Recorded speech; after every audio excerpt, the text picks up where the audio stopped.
mari, c'est le père de mon mari. Voilà, Marc Stern. Eh bien, très bien. Très, très bien. Alors, je vais le redire. Donc, le chiour de ce soir, les amis, il est à la mémoire, le Ilui Nishmat, de Yosef ben Shimon Stern.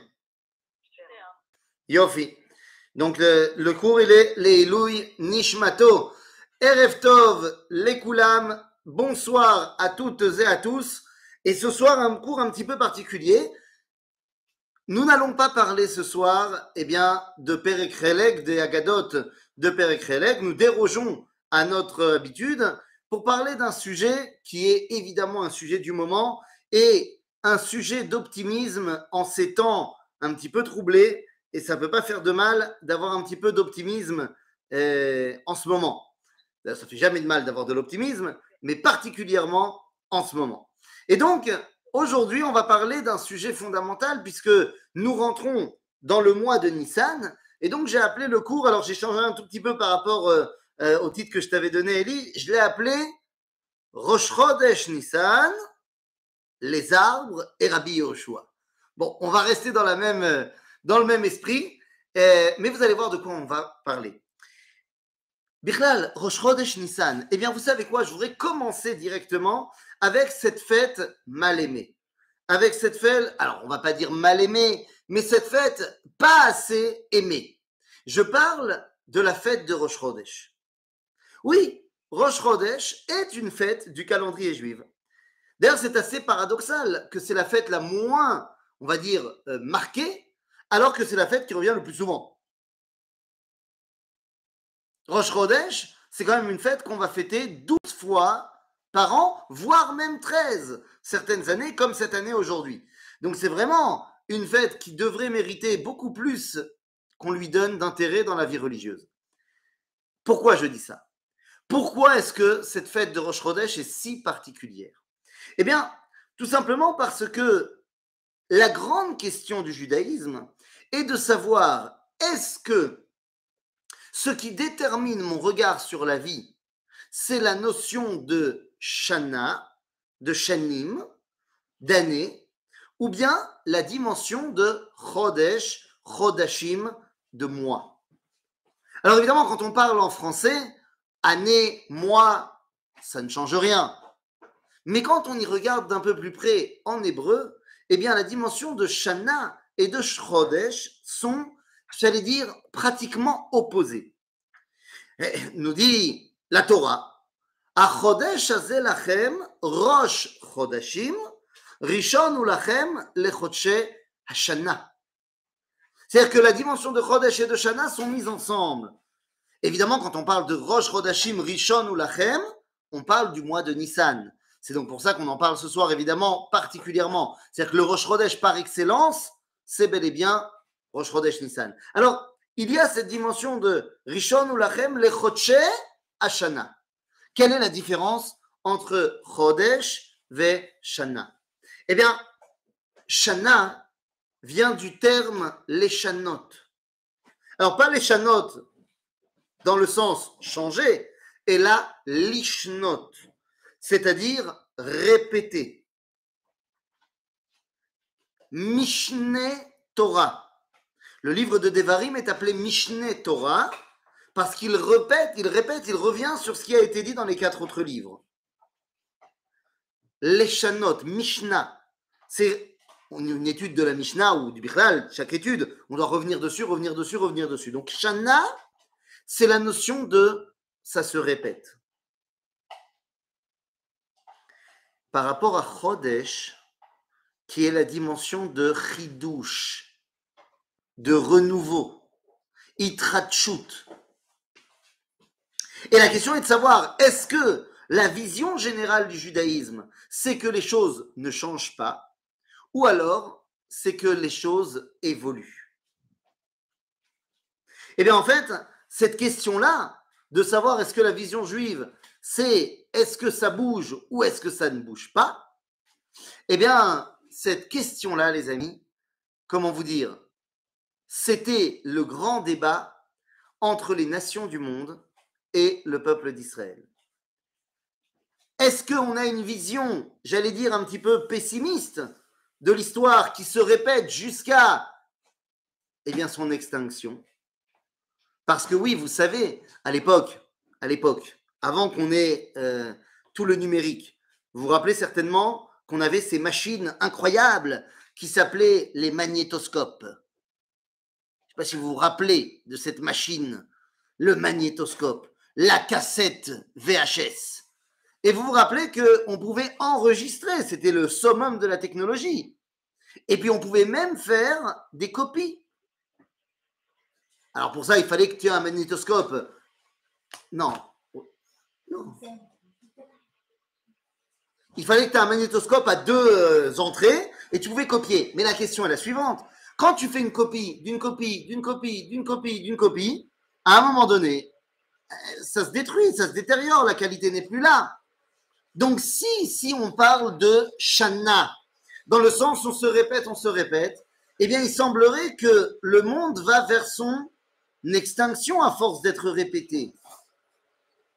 Shana, quand on y réfléchit bien, eh bien, la notion même de Tfissa Shel Azman, c'est que pour l'égoïme, le temps détruit.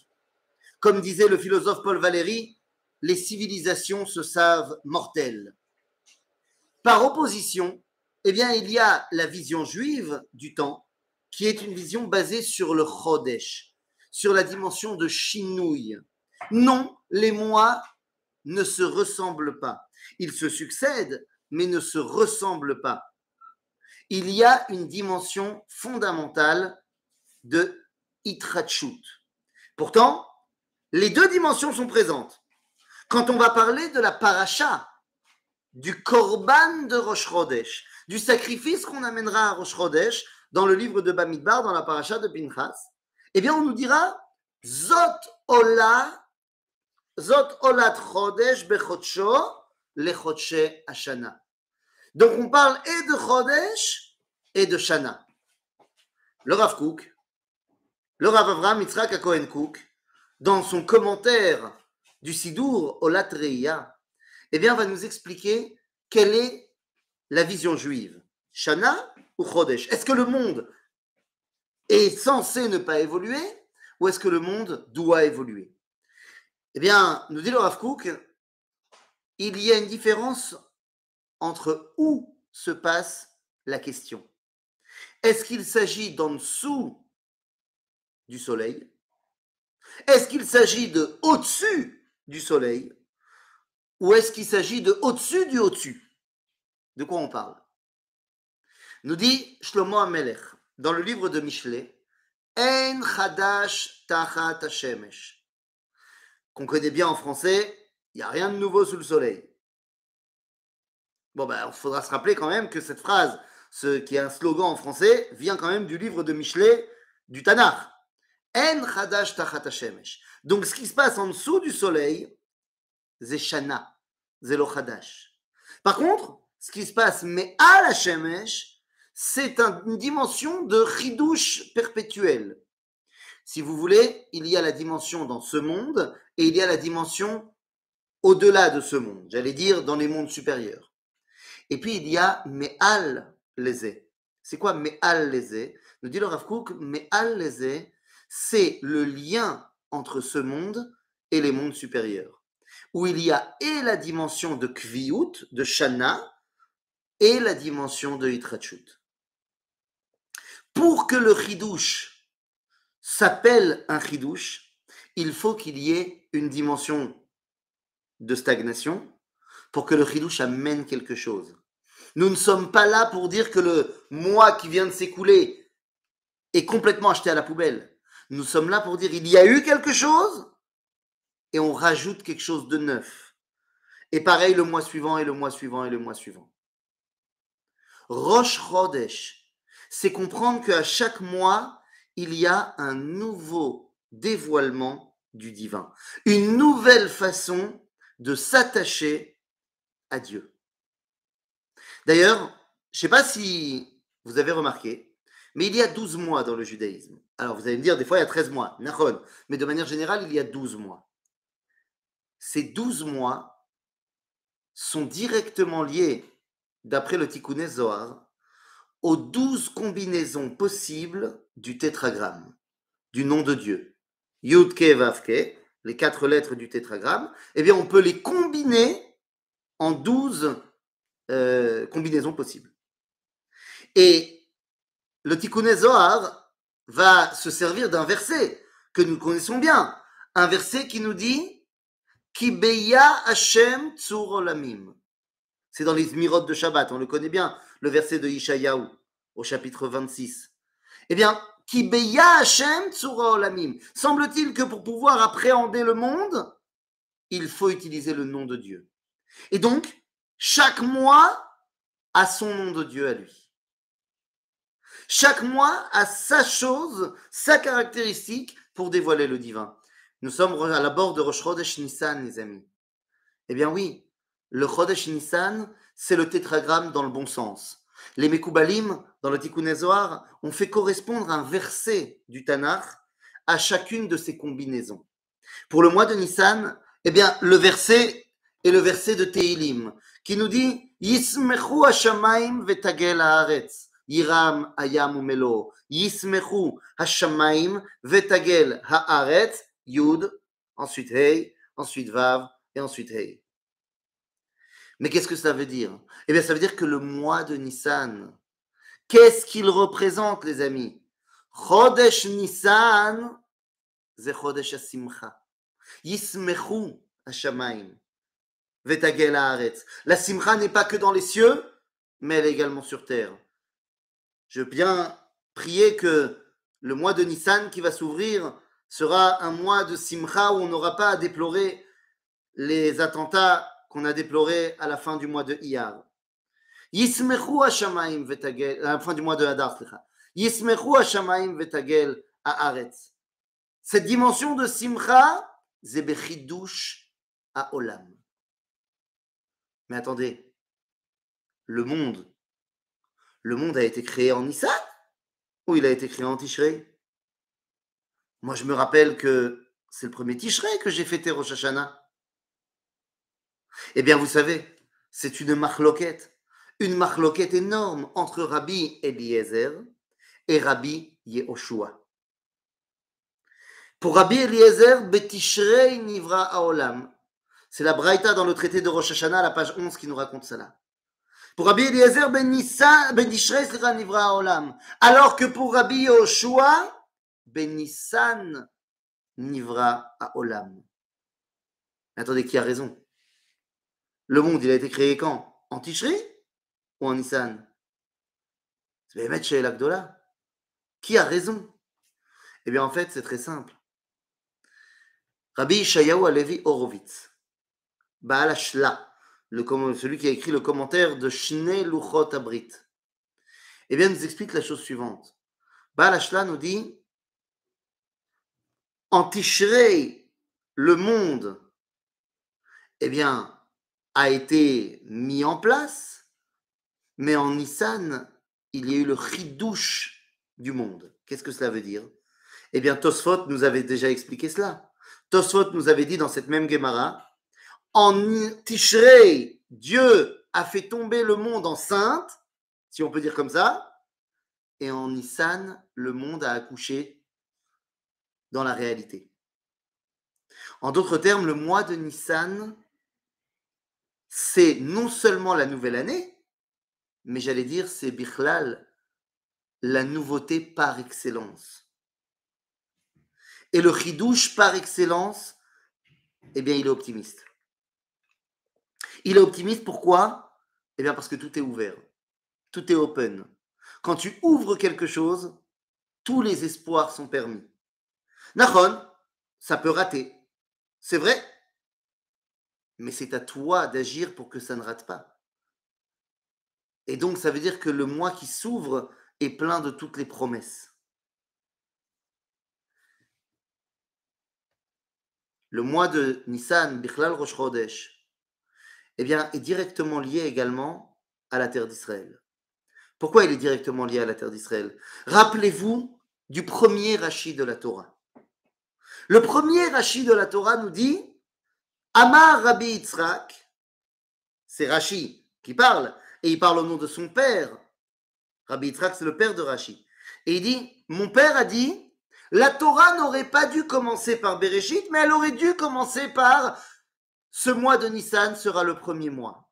Achodesh Azelachem Rosh Chodashim. Pourquoi? Eh bien parce que l'idéal du judaïsme, c'est le Chidouche. Mais pourquoi elle a commencé par Bereshit? Pour que tu apprennes toute l'histoire qui va amener le peuple juif à prendre possession de la terre d'Israël. De là, on comprend quelque chose de fondamental. Si on veut prendre la pleine mesure du rôle que nous avons à jouer dans ce monde, eh bien, c'est lorsque nous sommes intimement liés à la terre d'Israël. À ce moment-là, eh bien, nous pouvons exposer notre vision du chidouche, notre vision du monde. Les amis, Rosh Chodesh, c'est également, Rosh Chodesh Nissan, je parle évidemment, Rosh Chodesh Nissan était également un moment très particulier puisque, vous le savez, la semaine prochaine, le 4 Nissan, nous allons commencer à dire Birkat HaIlanot. Ce n'est pas Tou Bishvat. Non, je ne me suis pas trompé de fête. C'est vrai, à Tou Bishvat, c'est le nouvel an des arbres. Sauf qu'à Tou Bishvat, à part la shkedia, à part l'amandier qui est en fleurs, les autres arbres n'ont pas du tout commencé à produire des fleurs. Nous dira même le Talmud à Yerushalmi que c'est à partir de Tou Bishvat seulement que la sève recommence à monter dans les arbres. En d'autres termes, il faut du temps pour que de Tou Bishvat jusqu'à Nissan, les fleurs sortent. À Nissan, la majorité des arbres sont en bourgeons, sont en fleurs. Et donc on va dire Birkat HaIlanot. Shelo chisar be'olamo klum. Que Dieu n'a fait manquer ce monde de rien. Mais attendez, 2 secondes. Comment je peux me permettre de faire Birkat HaIlanot? Moi, je me rappelle de la Mishnah dans Pirkei Avot. Il y a une Mishnah dans Pirkei Avot, au chapitre 3, qui nous dit Hamme'aler baderech, celui qui marche dans la rue. Veshone, shone, shana. C'est-à-dire qu'il est en train d'étudier. Ou mafsik mi mishnato, il s'arrête de son étude. Ve'omer, manae ilanze, qu'est-ce qu'il est beau cet arbre?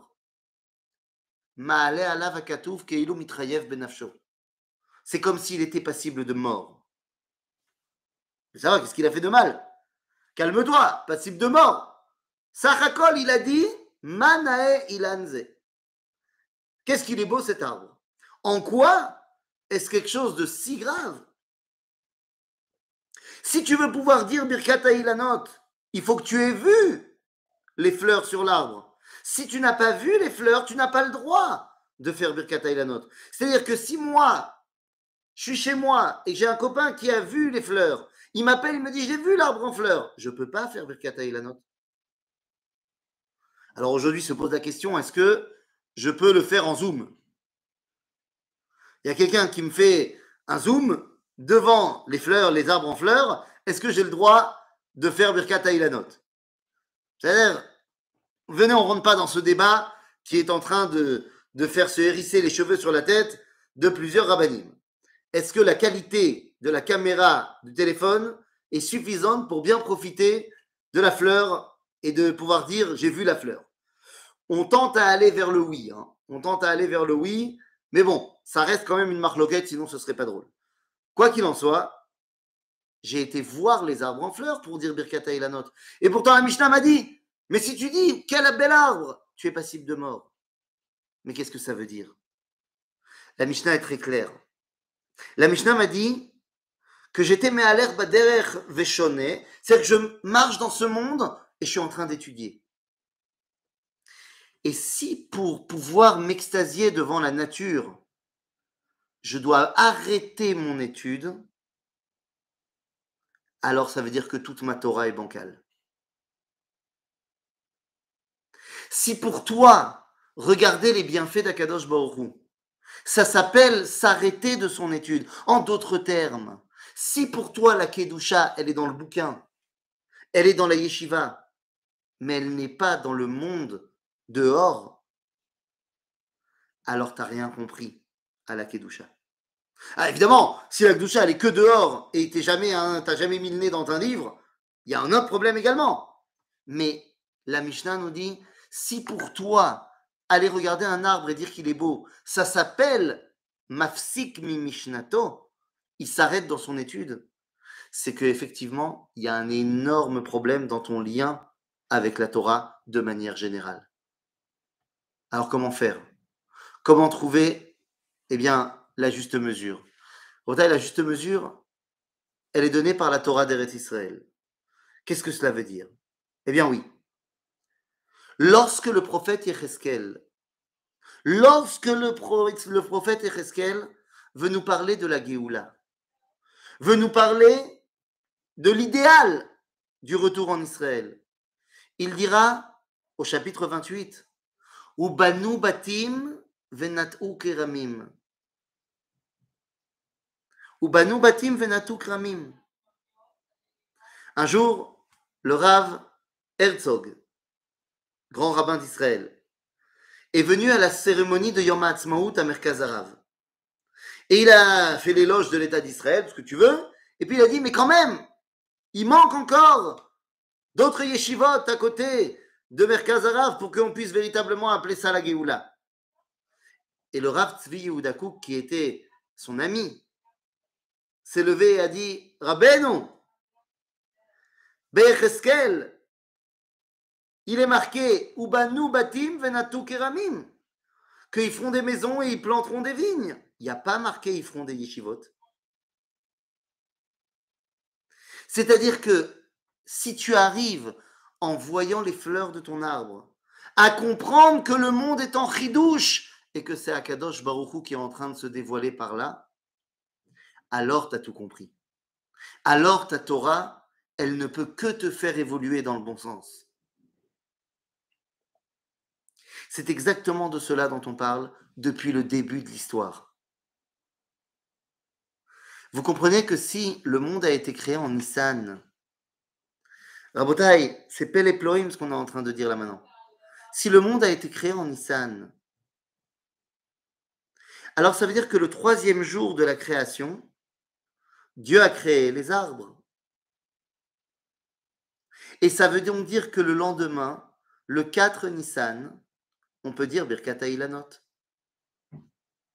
Les premiers arbres du monde du Gan Eden, Etz Tov le Mar'eh, Vetov le Ma'achal, des arbres bons à voir et bons à manger, Ve'etz HaChaim, Betoch Hagan, Ve'etz Hadat Tov Vara, l'arbre de la vie, l'arbre de la connaissance.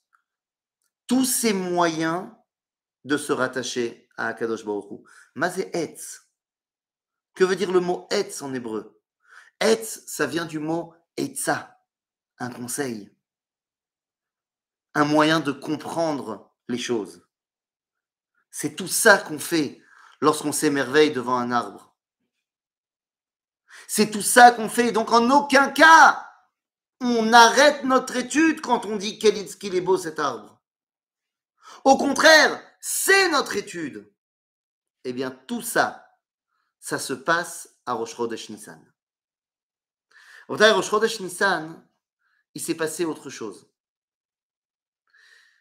Rosh Chodesh Nissan, c'était également Chanoukat à Mishkan. L'inauguration du Mishkan. L'inauguration du Mishkan a eu lieu Rosh Chodesh Nissan. Et qu'est-ce qui se passe à ce moment-là? Qu'est-ce qui se passe au moment de l'inauguration du Mishkan? C'est ce que nous avons lu dans la paracha de la semaine dernière, dans la paracha de Shemini. Tout est en place. Et il y a plusieurs sacrifices à faire pour l'inauguration, et surtout parce qu'il s'agit de Rosh Chodesh.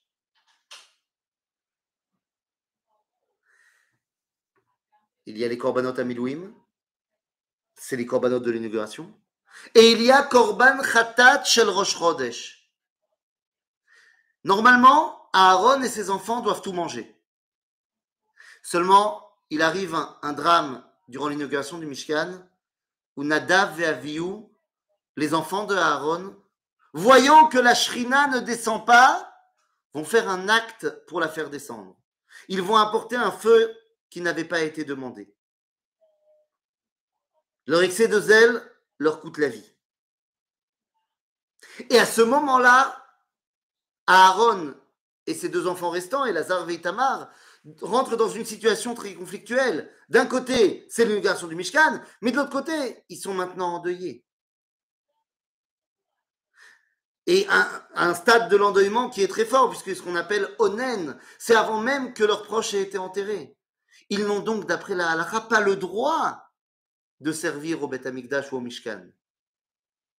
Et pourtant, Moshe vient les voir et leur dit, vous devez quand même faire tous les korbanot et manger les korbanot. Lorsque Moshe revient, je ne sais pas, quelques temps plus tard, il voit que les korbanot de l'inauguration du Mishkan ont été sacrifiés et mangés, mais que le khatat de Rosh Chodesh Nissan, lui, n'a pas été mangé, il a été totalement brûlé. Et lorsqu'il vient voir Moshe, quand Moshe vient voir Aaron, il dit, pourquoi tu as fait ça? Aaron lui dit, parce que les korbanot des Milouim de l'inauguration du Mishkan, c'est une fois pour l'histoire entière. Si on ne les fait pas, on les a ratés pour toute l'histoire. Mais le korban de Rosh Chodesh, si je ne le mange pas ce mois-ci, je le mangerai le mois prochain. Donc, je n'ai pas besoin de le manger maintenant. Il ne va pas plus, il n'est pas plus fort, si vous voulez, que mon deuil. Et la Torah nous dit, Vayitav be'enav, que Moshe a accepté. Rabbi Mordechai Yosef Leiner, Baal Mea Shiloach, à Rabbi Mishbitzer, un des grands maîtres de la Chassidoute, qui n'avait pas sa langue dans sa poche et qui n'avait pas oublié d'être non conventionnel. Eh bien, nous dit Baal Mea Shiloach, pourquoi est-ce que Vayitav Be'ene Moshe, pourquoi est-ce que Moshe a accepté que Aaron ne mange pas le korban de Rosh Chodesh en disant le mois prochain j'en aurai un autre? Nous dit le Mea Shiloach, c'est parce que Moshe a fait preuve de Midat Arachamim par rapport au deuil de Aaron. Mais qu'en vérité, c'était une erreur. Pourquoi une erreur? Parce que c'est vrai que dans un mois, il y aura un nouveau Rosh Chodesh, mais ça ne sera pas le même. Ça sera Rosh Chodesh Iyar. Et Iyar, ce n'est pas la même combinaison de lettres du tétragramme, ce n'est pas le même dévoilement divin. Alors tu me diras, d'accord, mais dans un an, il y aura de nouveau Rosh Chodesh Nissan. Oui, mais ce ne sera pas le même, puisque ça sera un an plus tard. Le monde aura changé. Le dévoilement divin, lui aussi, aura changé. En d'autres termes, le Rosh Chodesh, et particulièrement Rosh Chodesh Nissan, eh bien, c'est le moment où nous allons tout simplement dévoiler le début de ce qui s'appelle Itgalut Akadosh Baruch Hu Be'olamo. Je vous ai dit que chacun des mois portait en lui un autre dévoilement. On a dit Chodesh Nissan, c'est la Simcha. Yismechu Hashamayim Vetagel Haaretz pour la création du monde. Dans le mois de Iyar, le second mois, le verset qui correspond à ce mois-là, c'est le verset du livre de Yeshayahu qui dit Ki im bezot yitalel hamitalel haskel veyadoa oti. Yitalel hamitalel haskel veyadoa. Yud, Hey, Hey, Vav. C'est une autre combinaison. Oui, mais qu'est-ce qu'elle dévoile? Eh bien, nous disent nos sages de la Kabbalah, ils dévoilent que dans le mois de Iyar, il y a la dimension du Hallel. Kim bezot yitalel amitalel, affilou 2 fois. Seulement ne comprendra cette dimension de connexion à Dieu que celui qui est askel veyadoa oti, que celui qui comprend bien pour me connaître. Celui qui a bien compris quelle était la profondeur du mois de Iyar dira le Hallel à Yom HaAtzmaut et à Yom Yerushalayim. Les 2 dates où on dit le Hallel dans le mois de Iyar. la dimension de connexion indéfectible avec Dieu. Après arrive le mois de Sivan. Hein, Pachout, Sivan, c'est Matan Torah. Pachout. Et donc dans le mois de Sivan, le verset, c'est le verset du livre de Bamidbar qui nous dit Veshnei adanim tachat hakeresh haechad leshtei yetodav vetzela hamishkan hashenit lipeat tzafon 20 karesh. ולצלע המשכן השנית ויתדות d'abord. C'est-à-dire que il y a Yud, Vav, Hei, Hei. Une autre combinaison. Et dans cette autre combinaison, eh bien, qu'est-ce qu'on nous raconte? On nous raconte que le Mishkan, c'est l'endroit de la Shrina. Or, le mois de Sivan, c'est le moment où on a reçu la Shrina, le dévoilement divin au Mont Sinaï. Tout simplement. Et puis après, nous avons le mois de Tammuz. Ah, le mois de Tammuz, il y a marqué le verset du livre de Esther, la Megillah. Vechol ze eineno shoveli. Mazé, cette fois, il s'agit des lettres de fin de mots. Parce que le mois de Tammuz, c'est le début de la destruction. Donc tout part à l'envers. Et donc nous avons ze, he, eineno, vav, shove, he, li, yud. Hey, Vav, Hey, Yud. Tout est inversé. Car oui, le mois de Tammuz marque le début des 3 semaines du deuil de la destruction. Et puis il y a le mois de Av, dans lequel on va dire le verset de Devarim, qui nous dit Vaïdaber Moshe v'akohanim aleviim el kol Israël lemor hasket hu shema Israël hayom hazeh niyeta le'am la'Hashem Elohecha. Hasket ou Shema Israël Hayom. Hey, Vav, Yud, Hey. Mais ça veut dire quoi? Tais-toi Israël, pour écouter. Le mois de Av est le mois où on ne peut pas parler. Le mois de la destruction du Beth Amikdash, c'est un mois où on doit apprendre à se taire. Comme lorsqu'on va visiter un endeuillé. On n'a pas le droit d'ouvrir la bouche avant que l'endeuillé lui-même s'adresse à nous. Parce qu'il y a des moments où on n'a rien à dire, où on ne peut rien dire. Il faut juste être là, mais on ne peut rien dire. Et puis arrive le mois de Elul. Le verset pour Elul, eh bien, il vient du livre de Dvarim lui aussi. Utzdakat yelanu, ki nishmor la'asot et kol hamitzvah azot, lifnei Hashem Elohenu, ka'asher tzivinu. Là aussi, Hey, Vav, Yud, Hey, Vav, Yud. Il s'agit du mois de la Tzedaka et de la Tchouva, Shema Avirim et Roa Gzera, en préparation au Yamim Noraim.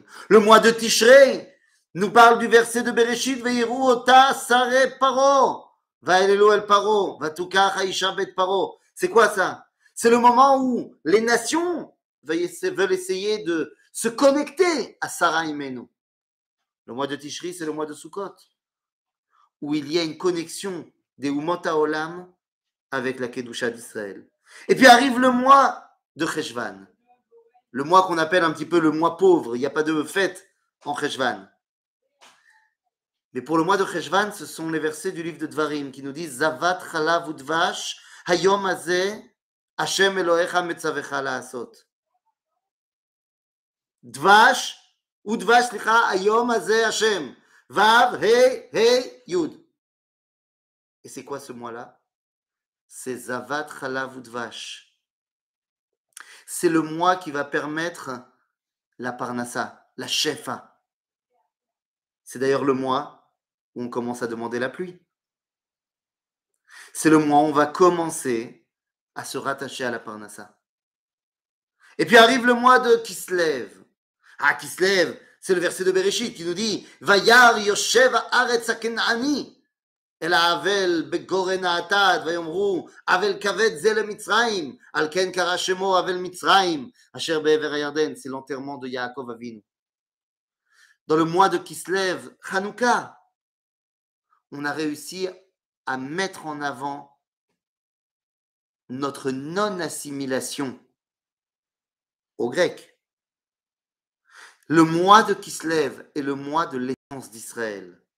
L'essence d'Israël, c'est Yaakov Avinu. Et puis après le mois de Kislev, nous arrivons au mois de Tevet. Tevet, les versets Li Hashem iti venoromema shemo yachdav. Là nous avons Hey, Yud, Hey, Vav. Qu'est-ce que c'est? Neramema shemo. Ben oui. C'est le livre de Tehilim qui nous parle d'un moment où le monde entier s'éveillera à la conscience de Dieu. C'est dans le mois de Tevet, le 10 Tevet, qu'a été traduit la Torah en grec. Alors oui, ça a été fait pour des mauvaises raisons. Mais une fois que ça a été fait, ça a quand même permis au monde entier de se rattacher à Kadosh Baruch Hu. Il faut bien comprendre, le Rambam nous dit que le christianisme a joué un rôle fondamental pour l'avènement des temps messianiques. Pas parce que Jésus c'est le Mashiach, pas du tout, mais parce que le christianisme a permis de rendre familier une grande partie du monde, pour ne pas dire le monde entier, au concept biblique et au concept du messianisme. Donc, Zévéiromemu Shemo. Et puis arrive le mois de Shvat. Ah, Shvat. Sheyu Besorot Tovot. Ce sont les initiales du mois de Shvat. Et on nous dit, Lo yevaker ben tov lera, lo yamirenu, ve'im amer yamirenu, ve'hu, ve'yetra hu, utmurato ye kodesh lo yigel, dans le livre de Vaïkra. Dans le mois de Shvat, qu'est-ce qu'on est en train de nous dire? Dans le mois de Shvat, c'est le moment, je l'ai dit tout à l'heure, où la sève remonte dans les arbres. C'est le moment où la vie recommence, même si tu ne la vois pas encore. Et le mois de Hadar vient terminer avec ce verset de Bereshit qui nous dit Hosseri la gefen ira vela soreka bene attono ki bes beyain levusho ou bedam anavim suto. C'est la bracha qui est faite à Yehuda. Le Chodesh Hadar, c'est une simcha qui est différente de celle de Nissan. C'est une simcha qui vient bederech hayain, car c'est là où on va dévoiler les secrets. Nichnas yain yotse sod. Rentre le vin, le secret en ressort. Vous comprenez que les 12 mois de l'année sont les 12 façons que nous avons de nous attacher à Dieu. Sont les 12 façons que nous avons de réaliser notre rôle auprès du monde entier. C'est tout ça qu'avait compris Rabbi Yehoshua lorsqu'il nous dit que le monde a été créé en Nissan. C'est pas important de savoir s'il a été créé physiquement en Nissan ou en Tishrei. Ce qui est important, c'est parce qu'il a été créé en Nissan que nous donnons au monde une dimension de Hitrachut. Cette volonté de toujours en ajouter, de toujours aller plus loin, de dire ça peut toujours être encore mieux que ce qu'on a déjà de bien. On va toujours chercher à faire mieux, on va toujours chercher à s'améliorer, on va toujours chercher à évoluer, on va toujours chercher à transmettre à la génération suivante. Puisque notre cours est également une askara, eh bien c'est exactement de cela dont on parle dans une askara.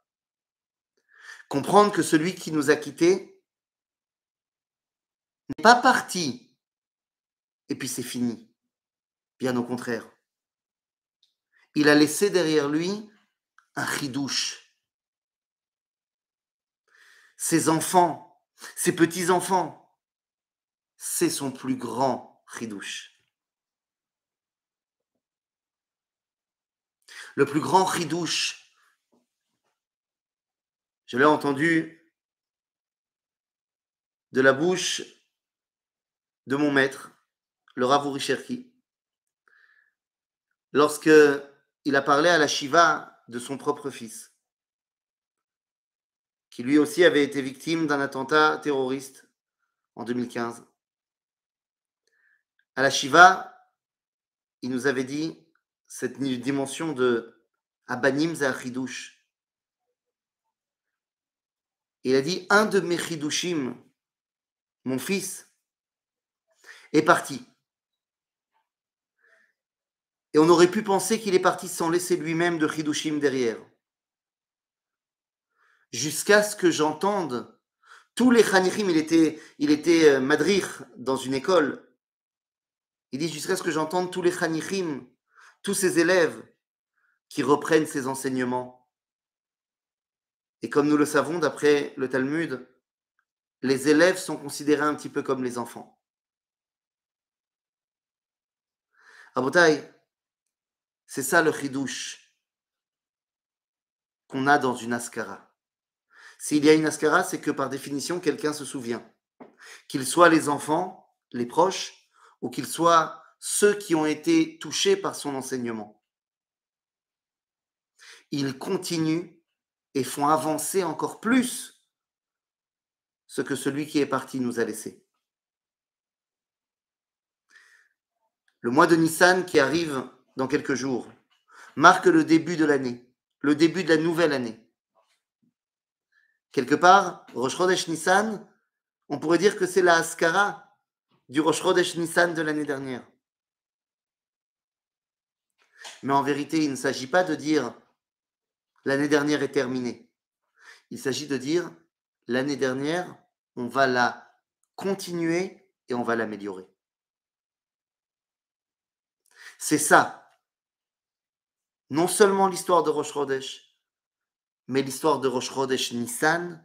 C'est ça que nous enseigne Rabbi Yehoshua, c'est ça que nous enseigne l'inauguration du Mishkan et de la Shrina dans ce Rosh Chodesh Nissan. La fête de Pessah, 2 semaines après Rosh Chodesh Nissan, n'est autre que la concrétisation de cette prise de conscience. Pessah, et je termine par là, est la fête de la liberté, vous le savez tous. Seulement dans la Torah, il y a un mot qui détermine pas seulement stam une liberté d'action, mais le fait de sortir de l'esclavage. Le fait de sortir de l'esclavage que nous fêtons à Pessah s'appelle dror. Dror. Vekarata dror ba'aretz lechol yoshvea. Dror, c'est la liberté. Nous dit le Ramban dans son commentaire de la Torah.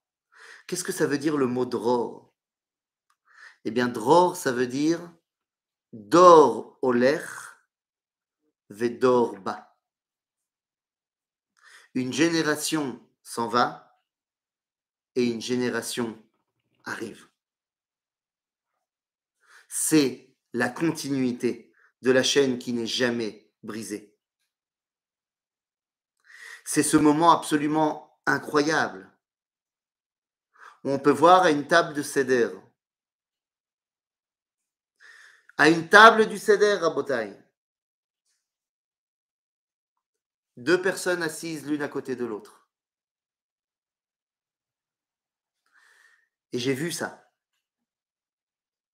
D'un côté, une arrière-grand-mère. Et de l'autre, assise à côté, côte à côte, l'arrière-petite-fille. L'arrière-petite-fille est une jeune fille, même pas une dizaine d'années. Et elle a reçu, juste avant Pessah, des feutres fluo. Et donc, elle a décidé, pour tester ces feutres fluo, de se dessiner, parce que non seulement c'était fluo, mais avec des paillettes. Attention, c'est fluo paillettes, c'est le très très haut niveau de feutre. Et elle décide donc, cette petite fille, de se dessiner sur l'avant-bras un drapeau d'Israël fluo pailleté. Très joli. Et puis arrive le soir du Seder. Et j'étais absolument subjugué de voir ce que je voyais, parce qu'ils n'ont pas fait exprès. Et c'est justement parce qu'ils n'ont pas fait exprès que c'était tellement profond. Il y avait donc cette arrière-grand-mère qui était assise à côté de son arrière-petite-fille, les deux tenant une agada dans les mains. Et donc, si vous voulez, voilà, je me mets comme ça, vous savez, voilà, les deux avec les mains comme ça sur la table. Et donc, on avait 2 avant-bras à côté l'un de l'autre. Sur l'un d'entre eux, il y avait un numéro. Et sur l'autre, il y avait un drapeau d'Israël fluo pailleté. Et ça, c'était toute la dimension de dror, de chidouche, de dor oler, vedor ba. D'une génération s'en va et une autre continue et va encore plus haut et plus loin. Tout ceci, c'est ce que nous apprenons de la notion de Rosh Chodesh et particulièrement de Rosh Chodesh Nissan. Que la mémoire de Yosef ben Shimon soit bénie et que ses enfants et ses petits-enfants et toute sa famille et nous, eh bien, puissions continuer ce que lui et les autres victimes des attentats récemment ont laissé dans ce monde, pour que nous continuions à en faire un endroit extraordinaire, pour que nous allions toujours de l'avant, pour que nous allions toujours vers la recherche de Yismechu Hashamaim Vetagel Haaretz, que les cieux et la terre se réjouissent de leur proximité avec Akadosh Baruch Hu. Chazak ou Baruch Vetoda Rabba. S'il y a des questions, c'est le moment.